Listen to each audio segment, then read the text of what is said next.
بسم اللہ الرحمن الرحیم۔ السلام علیکم، میں ہوں پروفیسر کاظم حسین اور آپ دیکھ رہے ہیں رسائی ٹیلی ویژن۔ ناظرین، ہائر ایجوکیشن کمیشن HEC ایک آزاد اور خود مختار قومی ادارہ ہے جو اعلیٰ تعلیم کے حصول کے اخراجات اور کارکردگی کی نگرانی کرتا ہے۔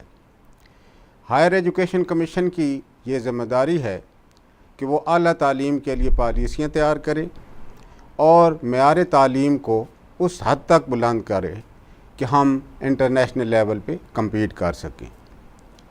پچھلے کئی سالوں سے HEC نے معیار تعلیم کو بلند کرنے کے لیے نہایت ہی اہم اور ٹھوس اقدامات کیے ہیں، تاہم 2016 کی درجہ بندی میں پاکستان کی کوئی جامعہ اور اس کا کوئی شعبہ بھی اپنی جگہ نہیں بنا سکا۔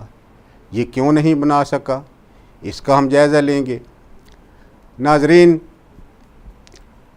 پاکستان ان ممالک میں شامل ہے جہاں تعلیم پر اخراجات GDP کے لحاظ سے نہایت ہی کم ہیں، نہ صرف دنیا میں بلکہ سارک ریجن میں بھی سب سے شاید ہمارا ہی کم اخراجات اس پہ ہیں۔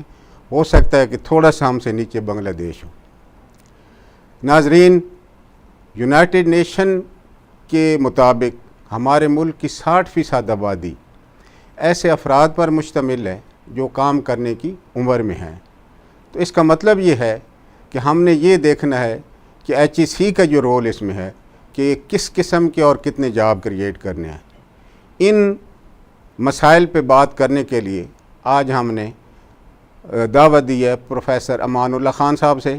پروفیسر امان اللہ خان صاحب نہایت ہی ریناؤنڈ پروفیسر ہیں، ہمارے پاس تشریف رکھتے ہیں جناب پروفیسر امان اللہ خان صاحب۔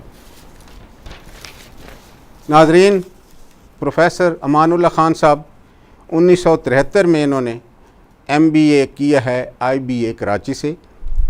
1973 سے لے کر 1976 تک سعودی عربیہ میں امریکن کمپنی کے ساتھ اور جاب جو انہوں نے کی ہیں کارپوریٹ ورلڈ میں بھی کی ہیں۔ 1976 سے لے کر 1986 تک انہوں نے قائد اعظم یونیورسٹی میں ایز ٹیچنگ لائن اختیار کی۔ پھر 1986 سے لے کر 2007 تک انٹرنیشنل اسلامک یونیورسٹی میں یہ بطور dean of faculty of management science سے رہے ہیں اور یہ ان کو اعزاز حاصل ہے کہ یہ فاؤنڈر ڈین ہیں۔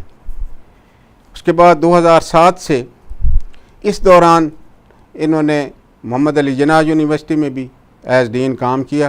پھر 2007 سے لے کر اس وقت تک رفاع انٹرنیشنل یونیورسٹی میں بطور dean department of faculty of management sciences میں کام کر رہے ہیں۔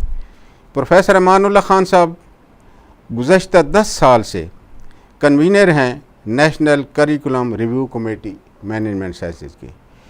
پروفیسر صاحب کے اور بھی بہت ہمارے پاس ہے، لیکن ہم وقت کو مد نظر رکھتے ہوئے ہم پروگرام کی طرف آگے چلتے ہیں۔ ہمارے ساتھ پروفیسر امان اللہ صاحب تشریف رکھتے ہیں۔ اس سے پہلے کہ ہم ان سے سوال و جواب کا سلسلہ کریں، میری آپ سے ایک گزارش ہے کہ آپ کی فیڈ بیک ہمارے لیے نہایت ہی ضروری ہے۔ آپ کی آراء کے لیے ہم آپ کے منتظر رہیں۔ آپ اس وقت سکرین پہ دیکھ سکتے ہیں جو ہمارا ایڈریس ہے، تو آپ اپنی آراء سے نوازیں۔ اس سے پہلے کہ میں پروفیسر صاحب سے سوال و جواب کا سلسلہ شروع کروں، ہم نے ایک مختصر سا وقفہ کرنا ہے۔ ملتے ہیں مختصر سے وقفے کے بعد۔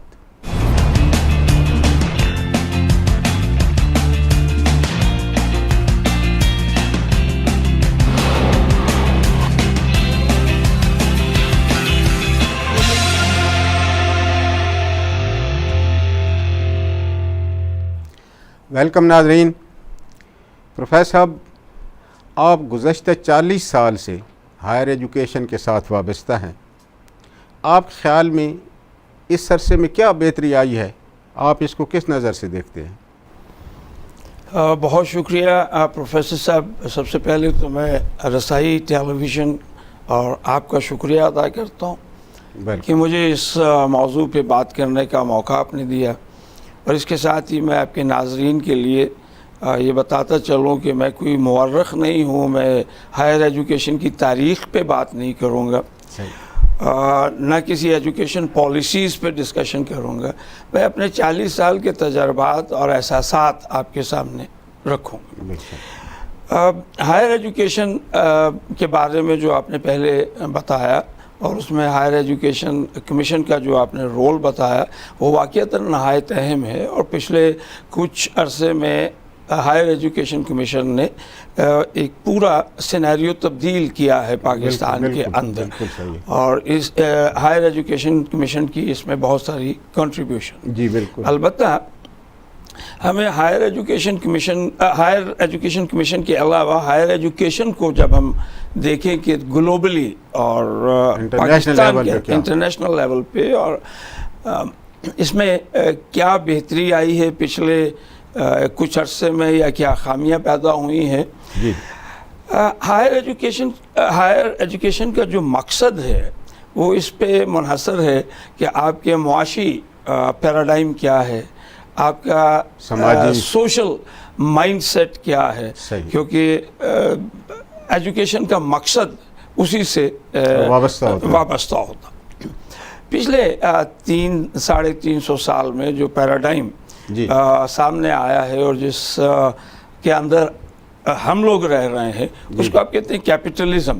کیپٹلزم کے علاوہ کمیونزم بھی تھا، سوشلزم بھی ہے، اور باقی بہت سارے ایک معاشی نظام ہیں چلتے رہے، لیکن جو ڈومیننٹ ہے اس وقت وہ ہے کیپٹلزم۔ اور کیپٹلزم میں 2 افراد ایڈم سمتھ اور سیگمنڈ فرائیڈ کی فلسفی جو ہے انہوں نے اہم رول ادا کیا۔ ایڈم سمتھ نے یہ کہا کہ جی بنیادی طور پہ انسان کو اپنا سیلف انٹرسٹ واچ کرنا چاہیے، اور جب وہ اپنا سیلف انٹرسٹ واچ کرے گا اور ہر کوئی اپنا سیلف انٹرسٹ واچ کرے گا تو سوسائٹی آٹومیٹیکلی اس کے اندر جو ریسورس ایلوکیشن ہے وہ ایفیشینٹ ہو جائے گی۔ جی بالکل بہتر ہوگی۔ پروفیسر میں آپ سے یہ عرض کروں کہ اس ہائر ایجوکیشن کے مقصد کو سمجھنے کے لیے میں 4 چیزوں پہ بنیادی طور پہ آپ کے ساتھ اپنے تجربات یا اپنے احساسات شیئر کروں۔ اچھا گڈ۔ ایک تو ہے اس کا عمومی نظریہ، صحیح، جیسے میں نے ابھی عرض کیا کہ جو معاشی نظام ہے یا جو آپ کا سوشل مائنڈ سیٹ ہے وہ آپ کے اہداف مقرر کرتا ہے کہ آپ نے ہائر ایجوکیشن سے کیا حاصل کرنا۔ پھر ہائر ایجوکیشن کے اندر 3 بنیادی سی چیزیں ہیں، ٹیچنگ ہے، ریسرچ ہے اور ٹریننگ ہے۔ ٹیچنگ، ریسرچ اور ٹریننگ، یہ 3 جو ہیں اہم رول جو اس میں ادا مین یونیورسٹی کے یہ 3 اہم رول ہوتے ہیں۔ تعلیم کا مقصد جو ہونا چاہیے وہ ہے نالج جنریشن، یعنی علم کی ترویج بھی اور علم میں اضافہ بھی، آبویسلی وہ ریسرچ کی بنیاد پہ ہوتی ہے۔ لیکن یہ جو میں نے آپ سے عرض کیا کہ یہ جو ہمارا معاشی پیراڈائم ہے اس وقت، اکنامک پیراڈائم ہے، اور جس میں ایڈم سمتھ اور سیگمنڈ فرائیڈ 2 بہت نظریات نے بہت اہم رول پلے کیا ہے، بیسک رول انہی کا۔ تو ان کے جو مین مقاصد میں سے اگر میں بات کروں تو ایک یہ کہ ہر انسان کو سیلف انٹرسٹ واچ کرنا چاہیے۔ اس میں آدمی سیلفش تو نہیں ہو جاتا؟ وہ تو کہتا ہے ایڈم سمتھ کہ سیلفش ہونا چاہیے۔ اچھا، لیکن یہ بھی میں آپ سے کہوں کہ ایڈم سمتھ بذات خود سائیکالوجی کے پروفیسر تھے اور مورل سائیکالوجی کے پروفیسر تھے، وہ اکانومسٹ نہیں تھے، لیکن آج ہم ان کو فادر آف اکنامکس بھی ہم مانتے ہیں۔ ان کی جو 2 کتابیں تھیں، ایک ویلتھ آف نیشنز جو بہت زیادہ مشہور ہوئی اور جس کو بہت پذیرائی ملی، اور دوسری موریلٹی پہ تھی، اس پہ سمادی ادھر اس کو بیچ میں سے غائب کر دیا، اس حد لیول پر نہیں۔ جو یہ پیراڈائم کریٹ ہوا کہ ہر انسان اپنے سیلف انٹرسٹ کو واچ کرے، اور اس کے نتیجے میں ان کا خیال یہ تھا کہ معاشی ریسورسز، معاشی وسائل جو ہیں ان کی ایک ایفیشینٹ ایلوکیشن خود بخود ہو جائے گی، اور اس کو انہوں نے نام دیا ہے انویزیبل ڈسٹریبیوشن۔ میں ایک چیز اور آپ سے عرض کرنا چاہوں گا، یعنی اس میں یہ ہوگا کہ آپ جو ریسورسز ہیں ظاہر ہے کہ وہ پھر آپ کے جو ساتھ لوگ انوالو ہیں ان کی طرف چلے جائیں گے، تو اس طریقے سے ڈسٹریبیوشن ہوگی. ہر کوئی جب اپنا اپنا انٹرسٹ میکسیمائز کرے گا تو معاشرے کے انٹرسٹ میکسیمائز ہو جائے گا. یہ ان کی فلسفی تھی. بالکل صحیح، بالکل. جو معاشروں کی تشکیل ہوتی ہے بنیادی طور پہ، وہ اس معاشرے کے جو بنیادی عقائد 4 چیزوں کے بارے میں ہیں ان پہ منحصر ہوتی ہے. میرے نزدیک یہ ایک پورا پیراڈائم بنتا. صحیح. اس میں سب سے پہلی چیز تو یہ ہے کہ کائنات کے بارے میں آپ کے نظریات کیا ہیں، کہ کیا کائنات اپنے طور پہ وجود میں آئی ہے یا کائنات کو بنانے والا ہے، یعنی خدا ہے یا نہیں ہے. پہلا پیراڈائم. دوسرا عقیدہ آپ کا انسانوں کے بارے میں کیا ہے. وہ ایڈم سمتھ نے کہا کہ وہ سیلفش ہوتا ہے. صحیح. تیسری چیز یہ ہے کہ آپ کا اکنامک ریسورسز جو ہیں گلوبل، ان کے بارے میں نظریہ کیا ہے. وہ جو ہمیں سکھایا گیا اور جو ایڈم سمتھ اور سب نے بتایا وہ یہ تھا کہ یہ اسکیئرس ریسورسز ہیں، بہت محدود ریسورسز ہیں. اور جو ویلفیئر کا نظریہ بتایا گیا کہ انسانی ویلفیئر کیا ہے، وہ یہ تھا کہ زیادہ سے زیادہ آپ کتنا کنزیوم کرتے ہیں. اچھا. اگر آپ اس ماڈل کو لیں تو پھر جو انسانی ذہن بنتا ہے وہی ہائر ایجوکیشن کے اہداف بھی ہوں گے. بالکل. ذہن یہ بنتا ہے کہ جو ویسٹ نے طے کیا کہ جی مذہب کو علیحدہ کر دیں، باقی ساری چیزیں علیحدہ ہو گئی، اور کیا خدا ہے نہیں، یعنی کم از کم کاروبار میں نہیں یا باقی چیزوں میں نہیں. تو مجھے سیلف انٹرسٹ واچ کرنا ہے. ریسورسز تھوڑے سے ہیں. صحیح. اور میری خوشی اس میں کہ میں زیادہ سے زیادہ چھینا جھپٹی پھر اس میں شروع ہوگی. اس میں چھینا جھپٹی شروع ہوگی. اور پھر اکنامکس والوں نے جو فریز کہنا شروع کیا کہ یہ وولف اگینسٹ وولف. صحیح. ٹھیک ہے.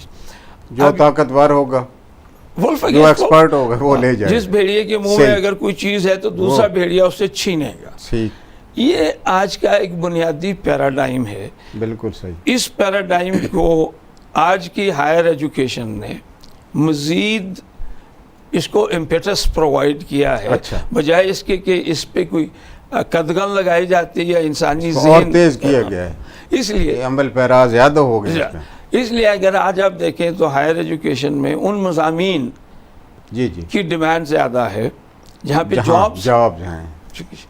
پیسہ کمانا مین مقصد ہے آج کی تعلیم کا. یعنی یہ جو یونیورسٹیز ہیں ان میں اب کوئی نہیں، عربک بھی کوئی نہیں پڑھاتا، اردو بھی کوئی نہیں پڑھاتا، فلسفی کے ڈپارٹمنٹ بند ہو گئے، سائیکالوجی میں کوئی نہیں جاتا، ہسٹری کوئی نہیں پڑھتا، لینگویجز بے شمار لینگویجز سوائے ادر دین انگلش، اور اردو بھی ہماری نچلے لیول تک، انٹرمیڈیٹ لیول تک رہی. بالکل صحیح. یعنی بنیادی چیز یہ ہوئی ہے کہ ہائر ایجوکیشن کا مقصد تعلیم کی بجائے روزگار کے پیچھے بھاگنا ہے. تعلیم برائے روزگار ہو، برائے روزگار. اور یہ پورا ایک یعنی گلوبل سینیریو.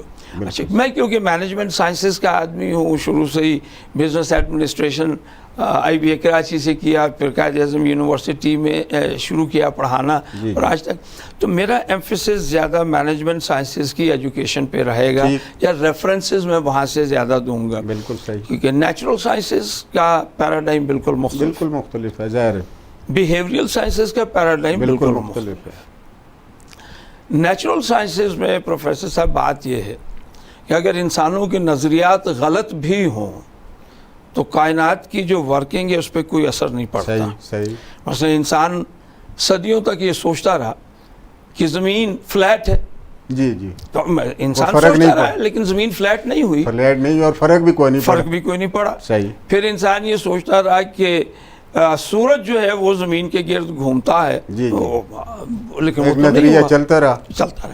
تو نیچرل سائنسز میں اگر نظریات غلط بھی ہوں اور وہ صدیوں تک غلط رہیں تو کام چلتا رہتا ہے. کائنات اپنے طور پہ چلتی ہے، ڈسرپشن نہیں ہوتی اور انسانوں کے مسائل گڑبڑ نہیں ہوتی. لیکن جو بیہیویئرل سائنسز، اس میں اگر نظریات غلط ہوں صحیح تو وہ انسانوں کے معاشروں کو تباہ کرتے ہیں. بالکل صحیح. وہ انسانوں کے مائنڈ سیٹ کو تبدیل کرتے ہیں. وہ انسانوں کے مائنڈ سیٹ جو ہے اس کا نتیجہ پھر یہی ہے ولف اگینسٹ ولف کریٹ کر دیتے. آج انفارچونیٹلی تعلیم نہیں رہی، ایک کاروبار بن گیا. چاہے وہ پبلک سیکٹر یونیورسٹیز ہوں چاہے وہ پرائیویٹ سیکٹر یونیورسٹیز ہوں، اور یہ میں پاکستان کی بات نہیں کر رہا ہوں، میں انٹرنیشنل بات کر رہا ہوں. انفارچونیٹلی آج آپ کی مینجمنٹ آپ کو یہ بتاتی ہے کہ جناب آپ یہ جو اسٹوڈنٹ ہے یہ آپ کا کسٹمر ہے. صحیح.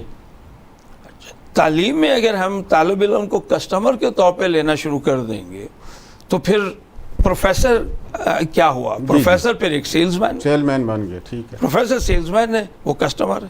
کسٹمر نے پیسے پورے دے دیے، اب اس نے کہا میرا حق ہے مجھے اب ڈگری دیں. بالکل صحیح. ٹھیک ہے، میں سیلز مین ہوں اس لیے جو بھی میرے ہاتھ میں آئے گا میں وہ بیچ دوں گا. بالکل صحیح. یہ سوچے بغیر کہ اس کا معاشرے پہ کیا اثر پڑ رہا ہے، نوجوان نسل پہ اس کا کیا اثر پڑ رہا ہے، بچوں پہ اس کا کیا اثر پڑ رہا ہے. صحیح.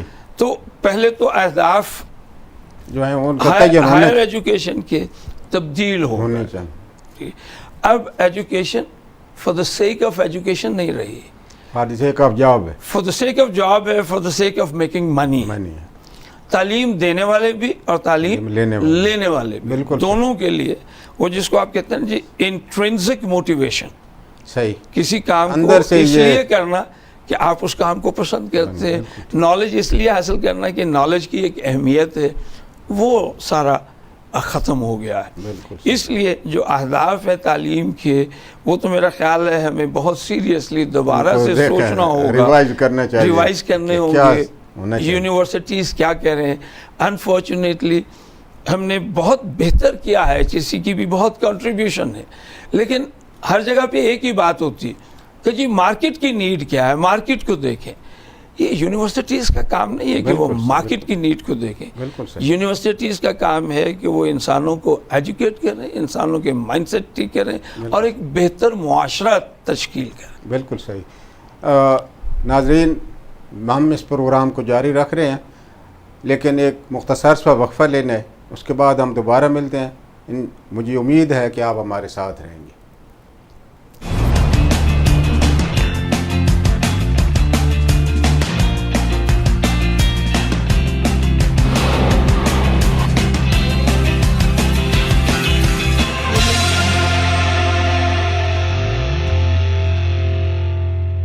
ویلکم بیک ناظرین. پروفیسر صاحب، آپ نے بہت خوبصورت طریقے سے آپ نے ایکسپیرینس بتایا ہے.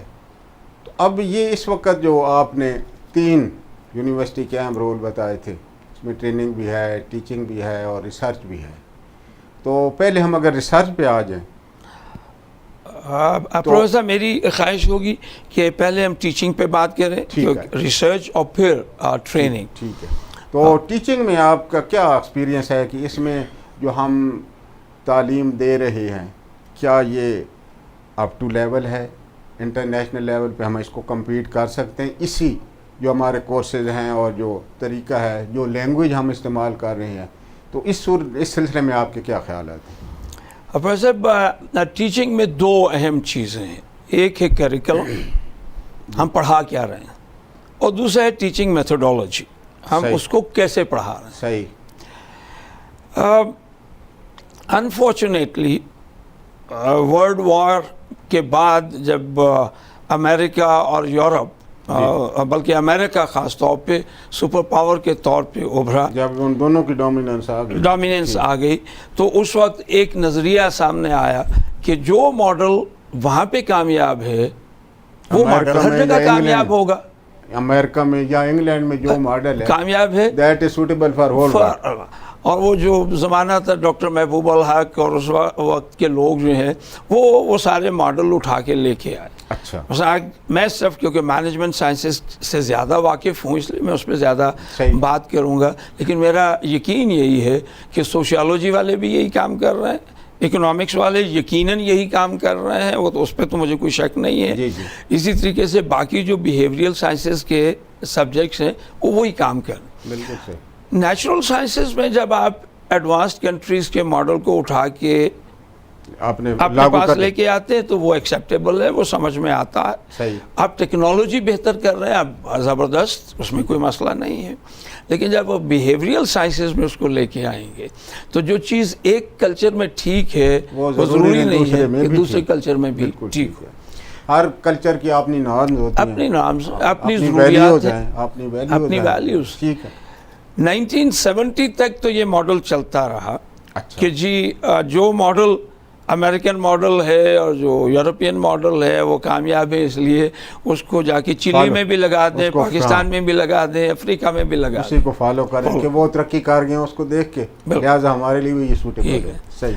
70s میں پھر لوگوں نے اس کو چیلنج کرنا شروع کیا. اچھا. انہوں نے کہا کہ جی نہیں, یہ ضروری نہیں ہے, بلکہ یہ ممکن ہے کہ جو امریکہ میں ایک کامیاب ماڈل ہے جب وہ آپ جا کے افریقہ کے کسی ملک میں لگائیں تو وہ نقصان دہ ثابت ہو. صحیح. صحیح. اب ہم نے مینجمنٹ سائنسز میں خاص طور پہ جتنا بھی کریکولم ہے وہ سارے کا سارا امریکن کریکولم ہم نے اٹھایا. اچھا. اس میں آئی بی اے کیونکہ سب سے پہلا تھا, آئی بی اے کو university of Pennsylvania warden school نے اسٹیبلش کیا, ان ٹیچرز کو ٹریننگ دی, وہی ماڈل اٹھا کے ہم لے کے آئے. اس وقت 2 انسٹیٹیوٹس, ایک انسٹیٹیوٹ آف کراچی تھا, دوسرا ڈھاکہ میں تھا. وہ ماڈل آ گئے, اور جس چیز پہ بنیاد شروع ہوتی ہے پھر اس کو تبدیل کرنا مشکل ہوتا ہے. اور اس کریکولم میں پھر تبدیلیاں ہوئی؟ ابھی تک کوئی معنی خیز تبدیلی نہیں ہوئی ہے. ابھی بھی ہم وہی کتابیں پڑھا رہے ہیں. ایچ ای سی کی میٹنگز میں جب ہم بیٹھتے ہیں تو ہم یہ بات کرتے ہیں کہ جی اس کی انڈیجنائزیشن کرنی چاہیے, لیکن وہ انڈیجنائزیشن کتنی ہو رہی ہے؟ صرف یہ کہ پاکستانی کیسز پڑھا لیں. کتاب وہی ہے, کانسیپٹس وہی ہیں, ادھر ادھر سے آ جائے, وہ پاکستان کا تھوڑا بہت آپ اس کو کرتے. دیکھیے میں آپ سے عرض کروں کہ جو میرا خیال میں ناظرین زیادہ آسانی سے سمجھ سکیں گے, میں وہ فائنینس اور مینجمنٹ پہ بات کرنے کی بجائے میں مارکیٹنگ کی ایگزامپل آپ کے سامنے رکھتا ہوں. پہلی بات تو یہ ہے کہ یہ جو ویسٹرن ماڈل جس میں نے یہ کہا کہ سیلف انٹرسٹ پرائم ہے, اس میں سیلف انٹرسٹ انڈیویجول کا بھی اور سیلف انٹرسٹ کمپنی کا بھی ہے. کمپنی کا ٹھیک ہے جی. وہ کمپنی کیا بناتی ہے, کیا بیچتی ہے, کیسے بیچتی ہے, اس پہ بہت کم غور ہے. مسئلہ یہ ہے کہ وہ کتنا بیچتی ہے. آپ مینجمنٹ سائنسز کی کوئی کتاب اٹھا کے دیکھ لیں, وہ فائنینس کی ہو, مارکیٹنگ کی ہو, مینجمنٹ کی ہو, ہر کتاب میں ایک فکرہ بہت کامنلی بتایا جاتا کہ job of the manager is to maximise the wealth of shareholders. ٹھیک ہے جی. کیسے, کیوں, اس پہ کوئی بات نہیں. بہت ساری باتیں بعد میں سی ایس آر کا کوئی کنسیپٹ آ جاتا. جی بالکل ہے, میں اسی لیے ناجائز میں نے کہا کہ مارکیٹنگ لوگوں کو بڑی آسانی سے سمجھ میں آئے گی. صحیح. ایک تو اس کو تھوڑا سا آپ جو عمومی نظر سے اگر دیکھا جائے تو وہ تھوڑا سا دوبارہ میں وہاں پہ جاؤں گا. جو انڈسٹریل ریولوشن جب آیا تو اس میں اکانومسٹ کی طرف سے ایک بحث جو آئی, انہوں نے کہا کہ جب ہم بڑی بڑی کمپنیاں بنائیں گے, میس پروڈکشن کریں گے تو اکانومیز آف اسکیل آئے گی, یعنی مینوفیکچرنگ کاسٹ کم ہوگی اور کسٹمر کو جو ہے وہ اس پہ سستی چیز ملے گی. اس کے لیے پھر ہم نے کیا کیا کہ ہم نے اسٹاک ایکسچینجز بنائے, بینکس بنائے, پیسہ پول ہوا, وہاں سے یہ پھر ان انڈسٹری میں جانا شروع ہوا, میس پروڈکشن شروع ہوئی. بالکل. جب یہ میس پروڈکشن شروع ہوئی تو اس وقت بھی 2 اسکول آف تھاٹ تھے. ایک اسکول آف تھاٹ یہ تھا کہ بھائی آپ صرف اتنا پروڈیوس کریں جتنا انسانوں کی ضرورت. دوسرا اسکول آف تھاٹ یہ تھا کہ جی نہیں, آپ پروڈیوس کریں اور پھر آپ اس کو بیچیں. صحیح. جو آج ہو رہا. بالکل. پروڈکشن پہ زیادہ زور آیا. جب آپ نے ایکسیس پروڈیوس کر لیا تو آپ اس کو بیچیں گے کیسے؟ پھر آپ آئے ایڈورٹائزنگ پہ. صحیح. آج کی ایڈورٹائزنگ آپ دیکھیں مادر پدر آزاد. مجھے سمجھ میں نہیں آتی کہ پاکستان میں نہ سوشل میڈیا, نہ چیف جسٹس صاحب, نہ کوئی اور عدالت ان ایڈز کو دیکھتی نہیں. صحیح.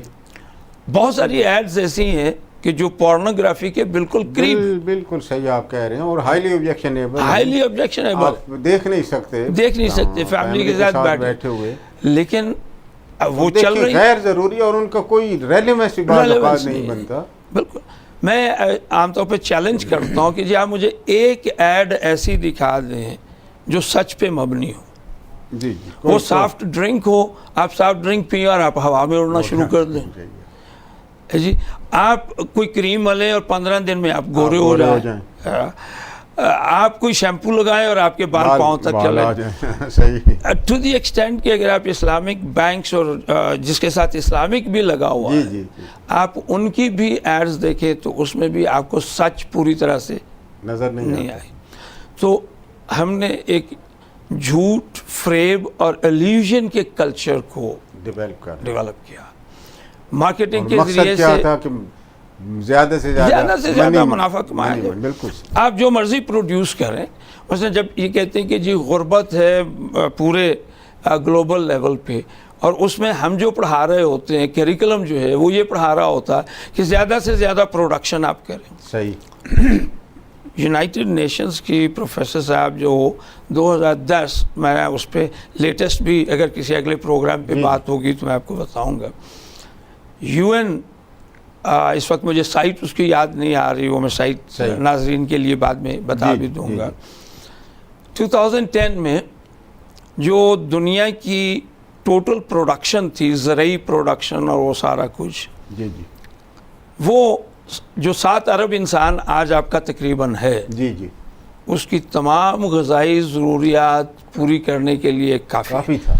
ایک انسان کو نارملی 1800 کیلوریز چاہیے ایک صحت مند زندگی گزارنے کے لیے. جو 2010 کی پروڈکشن فگرز ہیں اس کے تحت ہم 7 ارب انسانوں کو 2800 کیلوریز پر ڈے دے سکتے ہیں. مسئلہ پروڈکشن کا نہیں ہے, مسئلہ اس گریڈ کا ہے جو ہم کیریکولم میں پڑھاتے ہیں کہ maximise your profit at any cost. Distribution کا ایشو ہے, اس کو آپ کہتے ہیں ڈسٹریبیوٹیو جسٹس غائب ہو گیا. پھر کیریکولم میں ہم اپنے کلچر کو بالکل بیچ میں سے ہم نے نکال دیا. یہ جو ایڈز آپ دیکھتے ہیں, صحیح. اسلام کی بات تو بہت دور کی بات ہے. کیا ہمارا اپنا کلچر, ویلیو ہمیں یہ چیز بتاتی. پھر یار بات یہ پروفیسر صاحب کہ بر صغیر کی جو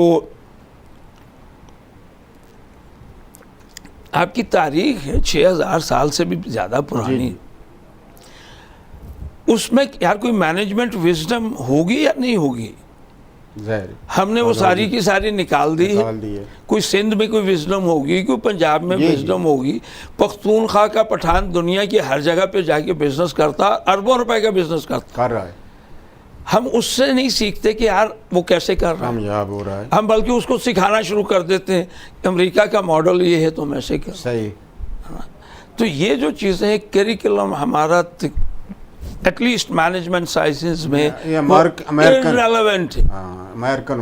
امریکن ماڈل ہے یا تھوڑا بہت یورپین ماڈل ہے. یہ ہمارا اپنا اس میں نہیں ہے, انڈیجنس اس میں ہے ہی کچھ نہ ہم نے کوئی اس میں خاطر خواہ تبدیلی لا سکے. تو اس کا مطلب پھر یہ ہوا کہ یہاں ریسرچ کوئی نہیں ہو رہی. جی اس پہ میں ریسرچ پہ بھی آتا ہوں, لیکن اصل جو ایشو ہے وہ یہ ہے کہ ایچ ای سی نے اس پہ بہت ساری کوششیں کی. اچھا. انہوں نے ایچ ای سی نے یہ کہا کہ جی آپ اپنی کتابیں لکھیں تو ہم آپ کو اتنے پیسے دیں گے. اب وہ پیسے کا جو مائنڈ سیٹ ہے ہر انسان کا, وہ اتنا گمبھیر ہو چکا ہے کہ جب ایچ ای سی نے کہا کہ جی آپ کتاب لکھیں گے تو آپ کو 50,000 روپے ہم دیں گے, تو وہ جو ہمارا نوجوان پروفیسر یا میرے جیسا اولڈ پروفیسر بھی ہے, وہ کہتا ہے یار میں 2 کورس پڑھاتا ہوں کسی یونیورسٹی میں جا کے تو میں 1 لاکھ روپے کما لیتا ہوں, تو میں بیٹھ کے کتاب کیوں لکھوں گا کہ میں 50,000 روپے کماؤں. میں نے ڈاکٹر مختار صاحب ڈیولپ ہی نہیں ہو سکی بک والا. ڈاکٹر مختار صاحب میرے بڑے اچھے دوست ہیں, ان کو بھی میں نے یہ تجویز دی کہ یہ اس قسم کے انسینٹیو سے یہ کتابیں نہیں بنیں گی. آپ گورنمنٹ لیول پہ ایک پروجیکٹ بنائیں, ان لوگوں کا کام صرف یہ ہو کہ وہ ٹیکسٹ بکس بنائیں, ان کو تنخواہ اس چیز کی ملتی ہو کیونکہ جب آپ یہ پروفیسروں پہ چھوڑیں گے جو آج صبح بریف کیس پکڑتے ہیں اور شام تک ہمارے اس میں پروفیسر اگر فارن بک ہی پڑھائی جائیں تو کیا حرج ہے؟ لیکن فارن بک میں تو میں نے کہا کہ اگر آپ سائنس کی فارن بکس پڑھاتے ہیں تو کوئی حرج نہیں. صحیح. لیکن اگر آپ وہ نظریات پڑھا رہے ہیں جو ہمارے نہیں ہیں تو وہ مائنڈ سیٹ پھر اگر وہی پڑھانی ہے تو پھر لوگوں کو شکایت نہیں ہونی چاہیے کہ ہمارے بچے یہ کر رہے ہیں تو ہمارے بچے بدتمیز ہو گئے یا ہمارے بچے واحیات ہو گئے جی بچوں کے اندر. پھر یا تو اس معاشرے کی ایکسیپٹ کر لیں. صحیح. ٹھیک ہے جی, ان کی تمام چیزوں کو ایکسیپٹ کر لیں, وہی رول ماڈل, پھر وہ مادر پدر آزادی دے دیں سب کو. ٹھیک ہے. لیکن اگر آپ نے یہ رکھنا ہے ماڈل کہ نہیں ہمارے ہاں حیا بھی ہوگی, ہمارے ہاں بڑوں کا ادب بھی ہوگا, ہمارے ہاں چھوٹوں سے پیار بھی ہوگا, ہم 18 سال کی عمر میں اپنے بچوں کو گھر سے نہیں نکال دیں گے اور 55 سال کی عمر میں بابا جی کو اولڈ ہاؤس میں نہیں لے کے جائیں گے, تو یہ کون سے کریکولم میں آپ پڑھا رہے ہیں یہ ویلیوز؟ بالکل ہے ہی نہیں. اس کا مطلب ہے ہمارے ویلیوز تو ہے ہی, مینجمنٹ سائنسز میں تو ویلیوز ہیں ہی نہیں, کہیں پہ بھی نہیں ہیں. ٹھیک ہے, وہ ویلیوز ہم ساری کی ساری وہی پڑھا رہے ہیں, وہی مارکیٹنگ پڑھا رہے ہیں, وہی مینجمنٹ پڑھا رہے ہیں, وہی فائنانس پڑھا رہے ہیں. یعنی تربیت کوئی نہیں ہے, تربیت کوئی نہیں ہے, تعلیم بھی نہیں, تعلیم بھی نہیں ہے, تربیت بھی نہیں ہے, تو پھر ہم کہاں کھڑے ہیں؟ تو بڑا مسئلہ بن گیا. یہ اب یونیورسٹیز ایک تھنک ٹینک ہوتی ہے دنیا بھر میں. اب تو خیر ایک گلوبلی بھی وہ بزنس کیونکہ چل پڑا تو خاص طور پہ مینجمنٹ سائنسز ہر جگہ پہ اس کو کہتے ہیں کیش کاؤ. مطلب وہ ہر یونیورسٹی پہ, پاکستان میں آپ دیکھیں نا کہ وہ زرعی یونیورسٹی ہو تب بھی ایم بی اے چل رہا ہے, میڈیکل یونیورسٹی ہو تو بھی ایم بی اے چل رہا ہے, انجینئرنگ ہو تو بھی ایم بی اے چل رہا ہے, مجھے لگتا ہے ہومیوپیتھک ہوگی اس میں بھی ایم بی اے چل رہا ہے. یعنی ایم بی اے ہے کہ کہیں سے پیسہ کمانا ہے, پیسہ کمانا, تو چاہے اس کو ادھر ریلیونس یونیورسٹی کے ساتھ ہے یا نہیں ہے, بس آپ اس کو کرتے چلے جائیں. تو اس پہ بہت گورنمنٹ کو بیہیویئرل سائنسز تمام, صرف مینجمنٹ سائنسز نہیں, کہ ہم سوشیولوجی میں کیا پڑھا رہے ہیں, ہسٹری میں کیا پڑھا رہے ہیں, ہم سائیکالوجی میں کیا پڑھا رہے ہیں, ہم یہ وہ ساری باتیں ہیں. سگمنڈ فرائڈ کی ایک بی بی سی نے ایک ڈاکومنٹری بنائی تھی سینچری آف سیلف, اس کے 6 کے قریب یا 4 پروبیبلی 4 ایپیسوڈز ہیں. وہ میں ناظرین سے کہوں گا کہ وہ ضرور دیکھیں, اور اس سے یہ بات سمجھ میں آئے گی جو میں کہہ رہا ہوں کہ وہ مائنڈ سیٹ کیسے بنتا ہے, وہ امریکہ میں کیسے پھیلایا گیا. سگمنڈ فرائڈ کے ایک بھانجے تھے بارنے, انہوں نے پبلک ریلیشنز کو کس طریقے سے بنایا, کیسے ہمیں بتایا. جو آج کل ہم ایک تو مینجمنٹ سائنسز ہے, دوسری طرف جو پبلک ریلیشنز ہیں وہ. تو یہ ساری چیزیں سمجھنے کی ہیں. اس پہ گورنمنٹ کو چاہیے کہ ہم کوئی سیریس تھنکنگ کریں. ہم جب سیریس تھنکنگ کرتے ہیں تو وہ آپ نے بھی سوال کیا تھا انٹرنیشنل رینکنگ, انٹرنیشنل رینکنگ آپ کیجئے سائنس کے اندر, ٹیکنالوجی کے اندر. انٹرنیشنل رینکنگ جو یہاں پہ ہے وہ ہم اپنی ویلیوز کو چھوڑ کے ان کے ٹریک پہ اگر دوڑنا شروع کریں گے, اگر جب تک آپ ان کے ٹریک پہ نہیں دوڑتے تو آپ اس ریس میں آگے نکل ہی نہیں سکتے. کیا یہ فیصلہ ہمارے اکابرین کو کرنا ہے کہ کیا بیہیویئرل سائنسز میں ہم ان کی ویلیوز کو ایز سچ لے کے آنا چاہتے ہیں. تو یہ تو ہے آپ کا کریکولم کا حصہ, ٹیچنگ میتھڈالوجی. پھر مجھے لگ رہا ہے کہ آپ کو پھر بریک چاہیے, تو ٹیچنگ میتھڈالوجی پہ پھر میں ہم ملتے ہیں تھوڑے سی مختصر سی بریک کے بعد. انشاءاللہ ہم اس پہ سیر حاصل گفتگو کریں گے. ملتے ہیں مختصر وقفے کے بعد.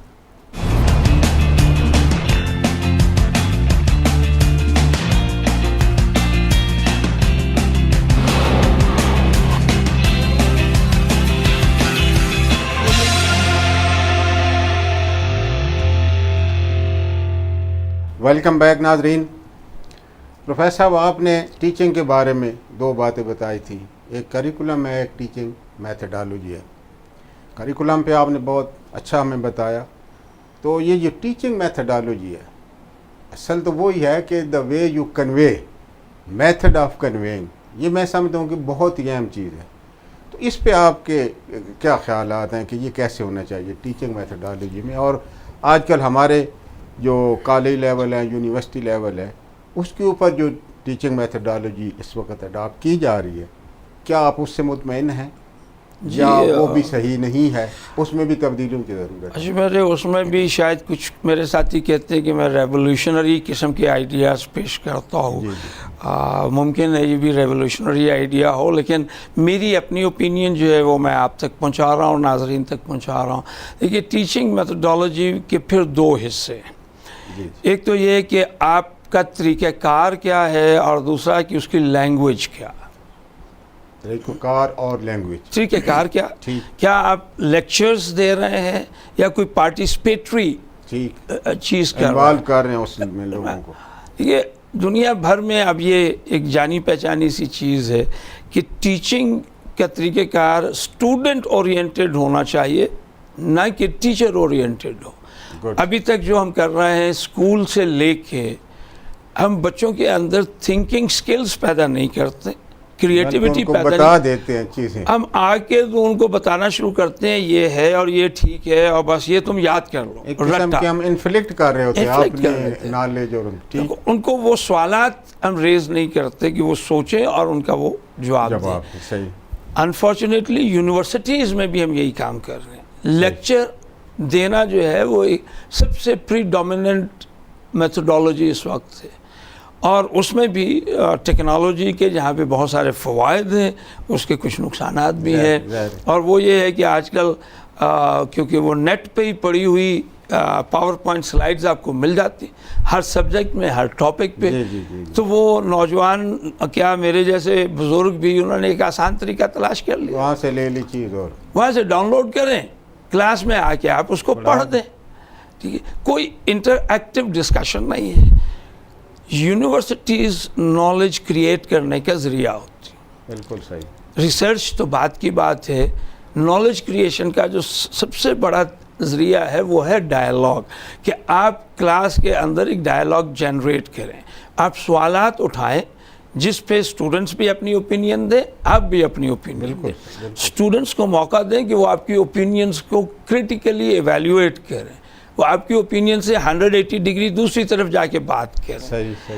لیکن اگر ان کے پاس آرگومنٹ ہے تو اس کو ایکسیپٹ کریں اور ان کو گریڈ دیں. یونیورسٹیز میں ہم نے جو ایک اور, میرے نزدیک یہ بھی اس پہ بہت زیادہ سوچنے کی ضرورت ہے, یہ پاس فیل کرنے کا طریقہ, اور یہ اے گریڈ اور بی گریڈ. اسٹوڈنٹ پڑھنے کی بجائے گریڈ کے چکر میں پھنسا ہوا ہوتا بیچارہ, اور ٹیچر اس کو گریڈ سے ڈراتا رہتا. بالکل.